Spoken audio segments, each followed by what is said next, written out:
കല്യാണിക്കായുള്ള തെരച്ചിലാണ്. ഏറ്റവും പ്രധാനപ്പെട്ട ചില വിവരം എസ് ശ്യാംകുമാർ ഇപ്പോൾ പങ്കുവെക്കുന്നു. കുട്ടിയെ പുഴയിൽ ഉപേക്ഷിച്ചു എന്ന് പോലീസ് ഉറപ്പിച്ചിരിക്കുന്നു എന്ന ബ്രേക്കിംഗ് ന്യൂസാണ് ഇപ്പോൾ എസ് ശ്യാംകുമാർ പങ്കുവെക്കുന്നത്. കുട്ടിയെ പുഴയിൽ ഉപേക്ഷിച്ചു.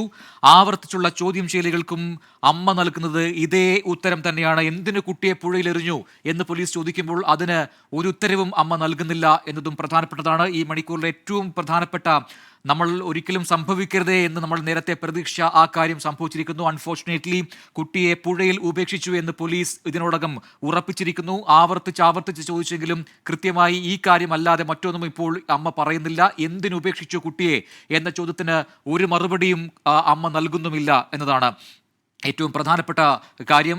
വിഷ്ണു സുരേഷും ഒപ്പം തന്നെ അമൽ സുരേന്ദ്രനും അതിന് വിശദാംശങ്ങളുമായി ചേരുന്നുണ്ട്. എസ് ശ്യാംകുമാറാണ് അല്പസമയം മുൻപ് വിവരങ്ങൾ പങ്കുവച്ചത്. ചോദ്യം ചെയ്യലിൽ പോലീസ് നൽകിയ വിവരങ്ങളാണ് ഇപ്പോൾ എസ് ശ്യാംകുമാർ ബ്രേക്ക് ചെയ്തിരിക്കുന്നത്. കുട്ടിയെ പുഴയിൽ ഉപേക്ഷിച്ചു എന്ന് പോലീസ് ഉറപ്പിക്കുന്നു. വിഷ്ണു സുരേഷ് അതിന് വിശദാംശങ്ങൾ നൽകും. വിഷ്ണു, പുഴയിലേക്ക് ഇപ്പോൾ സ്കൂബ ടീം എത്തും എന്നൊക്കെ നേരത്തെ പോലീസ് തന്നെ വ്യക്തമാക്കിയതാണ്. അവിടെ കേന്ദ്രീകരിച്ച് അന്വേഷണം കൂടുതലായി വ്യാപകമായി ആ മേഖലയിൽ മാത്രമായി നടക്കുന്നുണ്ട് എന്ന് മനസ്സിലാക്കാൻ കഴിയുന്നു. അവിടുത്തെ സാഹചര്യം എന്താണ്?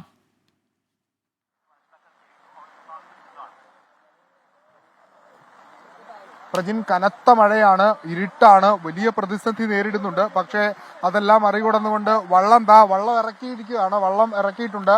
ഈ പ്രദേശത്ത് വള്ളം ഇറക്കി ഇപ്പോൾ പരിശോധന നടത്തുകയാണ്. വള്ളം ഇറക്കിയിരിക്കുന്നു. വള്ളം ഇറക്കി വള്ളത്തിൽ ഈ ദൃശ്യങ്ങളിൽ കാണുന്ന പോലെ പ്രാദേശിക നാട്ടുകാരും സ്കൂബ ടീമുമാണ് ആ ദൃശ്യങ്ങളിൽ കാണാമെന്ന് കരുതുന്നു. അങ്ങനെ ഇറക്കിയ ഒരു പ്രാഥമിക റൗണ്ട് പരിശോധന ഇപ്പോൾ പുരോഗമിക്കുകയാണ്. ഈ പ്രദേശത്ത്, അതായത് മൂഴിക്കുളം പാലത്തിന് സമീപത്തുള്ള പാലം നിൽക്കുന്ന സ്ഥലത്ത് കുട്ടിയെ ഉപേക്ഷിച്ചുവെന്ന അമ്മയുടെ മൊഴി ഇപ്പോൾ പോലീസ് വിശ്വാസത്തിലെടുത്തിരിക്കുന്നു. ആ മൊഴി കേന്ദ്രീകരിച്ചുള്ള പരിശോധനയാണ് പുരോഗമിക്കുന്നത്. നേരത്തെ ഈ ആലുവ മേഖലയിൽ വിവിധ ഇടങ്ങളിൽ നിന്നുള്ള പോലീസുകാരെ എല്ലാവരോടും ഇങ്ങോട്ടേക്ക് ഏകോപിക്കാൻ നിർദ്ദേശം നൽകിയിട്ടുണ്ട്. ആ നിർദ്ദേശത്തിന്റെ അടിസ്ഥാനത്തിലാണ് ഇപ്പോൾ ഇവിടെ ഈ പരിശോധന പുരോഗമിക്കുന്നത്. വള്ളം ഇറക്കിയിട്ട് കൊണ്ടുള്ള ഒരു പരിശോധനയാണ്. കൂടുതൽ ആളുകളെ ഇങ്ങോട്ടേക്ക്, അതായത് കൂടുതൽ സ്കൂബ ടീമിനെ ഇറക്കാനുള്ള ഒരു ശ്രമമാണുള്ളത്. പക്ഷേ ഈ മഴ കനത്ത പ്രതിസന്ധി വിതയ്ക്കുന്നുണ്ട്. എന്താണ് ചെയ്യേണ്ടതെന്നുള്ള കാര്യത്തിൽ ഇപ്പോഴും ഒരു വ്യക്തത വന്നിട്ടില്ല. പക്ഷെ നമ്മൾ പ്രതീക്ഷിക്കുന്ന അനുസരിച്ച് കൂടുതൽ ആളുകൾ ഇങ്ങോട്ടേക്ക് എത്തും എന്നാണ് നമ്മൾ മനസ്സിലാക്കുന്നത്. രണ്ട് മേഖലകളായിട്ട്, അതായത് ഈ കപ്പോള കടവ്, ഈ പാലം നിൽക്കുന്ന സമീപത്ത് കപ്പേളക്കടവുണ്ട്. ആ കപ്പേളക്കടവിൽ നിന്നാണ് മുങ്ങാനുള്ള സ്കൂബ ടീം റെഡിയായിരിക്കുന്നത്. അവിടെ നിന്ന് ഒരാളെ കയറ്റി അയാളായിരിക്കും തെരച്ചിൽ നടത്തുക എന്നാണ് നമ്മൾ ഈ ഘട്ടത്തിൽ മനസ്സിലാക്കുന്നത്. രണ്ട് മേഖലകളായി തിരിഞ്ഞ്, അതായത് രണ്ട് കരകളിൽ നിന്നും രണ്ട് ടീമുകളായി തിരിഞ്ഞുകൊണ്ടുള്ള ഒരു തെരച്ചിലാണ് ഉദ്ദേശിക്കുന്നത്. പ്രാദേശിക സഹായമുണ്ട്, നാട്ടുകാരുടെ സഹായമുണ്ട്. ഇപ്പോൾ ഈ പുഴയിൽ 3 വള്ളങ്ങളാണ് ഉള്ളത്. അതിൽ സ്കൂബ ടീമിലെ ആളുകളെ കയറ്റുന്നതിന് വേണ്ടിയുള്ള ഒരു ശ്രമമാണ് ഇപ്പോൾ പുരോഗമിക്കുന്നത്. ഏറ്റവും വെല്ലുവിളിയായി നിൽക്കുന്നത് ഈ മഴയാണ്, കനത്ത മഴയാണ്. ഏകദേശം ഒരുപക്ഷെ ഒരു 2 മണിക്കൂറായി എറണാകുളം ജില്ലയിൽ തുടർച്ചയായി ഇത്തരത്തിൽ മഴ പെയ്യുന്നു എന്നുള്ളത് ഈ പരിശോധനയ്ക്ക്, ഈ തെരച്ചിലിന് വലിയ തിരിച്ചടി സൃഷ്ടിക്കുന്നുണ്ട്. പക്ഷേ അതെല്ലാം മറികടന്നുകൊണ്ട് ഈ കല്യാണിക്കായുള്ള തെരച്ചിൽ ഊർജിതമാക്കി മുന്നോട്ട് കൊണ്ടുപോകാനാണ് നിലവിൽ ഫയർഫോഴ്സിന്റെയും പോലീസിന്റെയും നാട്ടുകാരുടെയും കാര്യം എടുത്തു പറയേണ്ടതാണ്. ഈ രാത്രിയിൽ ആ കുഞ്ഞിന് വേണ്ടി ഈ നാടൊന്നാകെ കാത്തിരിക്കുന്ന കാഴ്ചയാണ്. അവരെ തിരിച്ചു വരുമെന്നുള്ള പ്രതീക്ഷയിൽ കാത്തിരിക്കുകയാണ്. അത് അങ്ങനെ തന്നെ ഉണ്ടാകട്ടെ എന്ന് നമ്മൾ ഈ ഘട്ടത്തിലും ആവർത്തിക്കുന്നു. നേരത്തെ നമ്മൾ പറഞ്ഞതുപോലെ അമ്മയുടെ ആ മൊഴി അത് കള്ളമായിരിക്കട്ടെ എന്നാണ് നമ്മൾ ഈ ഘട്ടത്തിൽ പറയുന്നത്. മഴയാണ്, ഇരുട്ടാണ്, പക്ഷെ അവിടെ എവിടെയെങ്കിലും ആ കുഞ്ഞ് എവിടെയെങ്കിലും പേടിച്ച് ഇരിക്കുന്നുണ്ടാകും എന്നൊരു പ്രതീക്ഷയാണ് നമ്മൾ ഈ ഘട്ടത്തിൽ ഈ ഘട്ടത്തിൽ നമ്മൾ കരുതുന്നത് അങ്ങനെയാണ്. പക്ഷെ അതിനപ്പുറത്തേക്കുള്ള കാര്യങ്ങളൊന്നും ഉണ്ടാകില്ല എന്ന് ഈ ഘട്ടത്തിൽ പ്രതീക്ഷിക്കുകയും ചെയ്യുന്നു.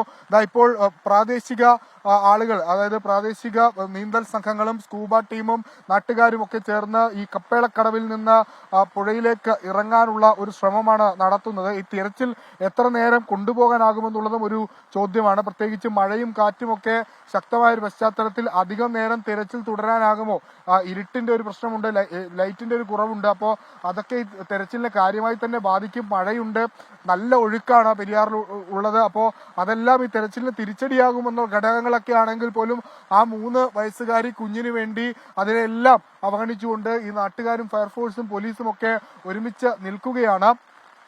നേരത്തെ ഇതുമായി ബന്ധപ്പെട്ട CCTV ദൃശ്യം പുറത്തു വന്നു. അതായത് അമ്മ ആദ്യം കുഞ്ഞിനെ തിരുവാങ്കുളത്തു നിന്ന് കൊണ്ടുവരുന്ന ഘട്ടത്തിൽ എടുക്കുന്ന ദൃശ്യങ്ങളടക്കം വന്നു, ഒപ്പം കൂടെ നടക്കുന്ന ദൃശ്യങ്ങൾ വന്നിരുന്നു. പക്ഷേ ഇപ്പോൾ ഏറ്റവും ഒടുവിൽ പുറത്തു വന്ന ആ ദൃശ്യങ്ങളിൽ അമ്മ ഒറ്റയ്ക്കാണ് ഉള്ളത്. അത് ഈ മൂഴിക്കുളം ഭാഗത്ത് നിന്ന് പുറത്തു വന്ന CCTV ദൃശ്യങ്ങളാണ്. പ്രൈവറ്റ് ബസ് സ്റ്റാൻഡിന് അടുത്ത് നിന്ന് പുറത്തു വന്ന CCTV ദൃശ്യങ്ങളാണ്.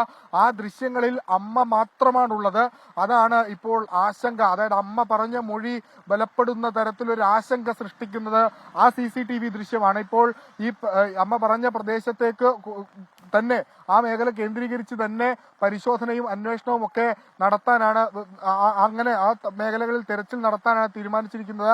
പാലത്തിനപ്പുറം രണ്ട് വശങ്ങളിലായും, പാലത്തിന്റെ രണ്ട് വശങ്ങളിലായും പരിശോധന നടത്തുകയാണ്. 3 വള്ളങ്ങളാണ് ഇപ്പോൾ ഇറക്കിയിരിക്കുന്നത്. ഒരുപക്ഷെ ഫയർഫോഴ്സിന്റെ ഡിങ്കി ബോട്ട് അടക്കം എത്തിച്ച് കൊണ്ട് ഒരു പരിശോധന നടത്താനുള്ള സാധ്യതയും നമ്മൾ ഈ ഘട്ടത്തിൽ കാണുന്നുണ്ട്. സ്കൂബ ടീം അടക്കമുണ്ട്. ദൃശ്യങ്ങൾ കാണിക്കുക, വെട്ടക്കുറവുള്ളത് കൊണ്ടാണ് അത് മനസ്സിലാകാത്തത്. 3 വള്ളങ്ങൾ ഇപ്പോൾ പുറത്തിറക്കിയിട്ടുണ്ട്. എന്തായാലും ഈ നാടൊന്നാകെ ആ കുഞ്ഞ് തിരിച്ചു വരുമെന്നുള്ള കാത്തിരിപ്പിലാണ് ഉള്ളത്. എല്ലാ ഇടങ്ങളിലും ഈ അമ്മയുടെ മൊഴി ഇതാണെങ്കിൽ പോലും മറ്റിടങ്ങളിലും ഇപ്പോഴും പരിശോധന തുടരുന്നുണ്ട്. പ്രത്യേകിച്ച് ഈ ആലുവ ബസ് സ്റ്റാൻഡും അതോടൊപ്പം തന്നെ മറ്റ് ഈ തിരുവാങ്കുളം, പുത്തൻകുരിശ്, അതോടൊപ്പം ആലുവ, ആ റൂട്ട്, അങ്ങനെയാണ് പരിശോധനകൾ പുരോഗമിച്ചുകൊണ്ടിരിക്കുന്നത്. പക്ഷേ പ്രാധാന്യം അമ്മ ഏറ്റവും അവസാനം പറഞ്ഞ ഉറച്ചു നിൽക്കുന്ന ആ മൊഴിയിൽ തന്നെയാണ്. കുഞ്ഞിനെ ഈ പുഴയിലേക്ക് കളഞ്ഞു എന്നുള്ള ആ മൊഴിയിൽ തന്നെയാണ്. എന്താണ് അതിന്റെ കാരണം, ഏത് സാഹചര്യത്തിലാണ് അവർ ഇത്രയും ദൂരം, അതായത് തിരുവാങ്കുളത്ത് നിന്ന് ഇങ്ങോട്ടേക്ക് കിലോമീറ്ററുകളുണ്ട്, ഒരു 10-40ഓളം കിലോമീറ്റർ ഉണ്ട്. ആ എന്തിനാണ് അവർ ഇവിടെ കൊണ്ടുവന്ന് കുഞ്ഞിനെ കളഞ്ഞത് തുടങ്ങിയ കാര്യങ്ങളൊക്കെ സംശയമായി അവിടെ നിലനിൽക്കുകയാണ്. പക്ഷേ ആ സംശയങ്ങൾക്കെല്ലാം കുഞ്ഞ് തിരിച്ചു വരുന്നാൽ ഒരു വലിയ ഉത്തരമാകും.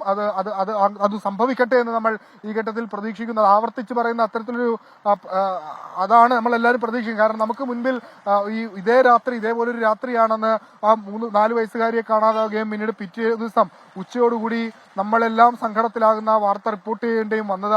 അത്തരത്തിലുള്ള സാഹചര്യങ്ങൾ ഉണ്ടാകാതിരിക്കട്ടെ. കുഞ്ഞ് തിരുവനന്തപുരം, അതുകൊണ്ട് തന്നെയാണ് വിഷ്ണു ഈ സമയത്ത് നമ്മൾ ഈ പറയുന്ന നാട്ടുകാരും പോലീസും എല്ലാം അത്രമാത്രം ഉണർന്ന് പ്രവർത്തിക്കുന്നത്.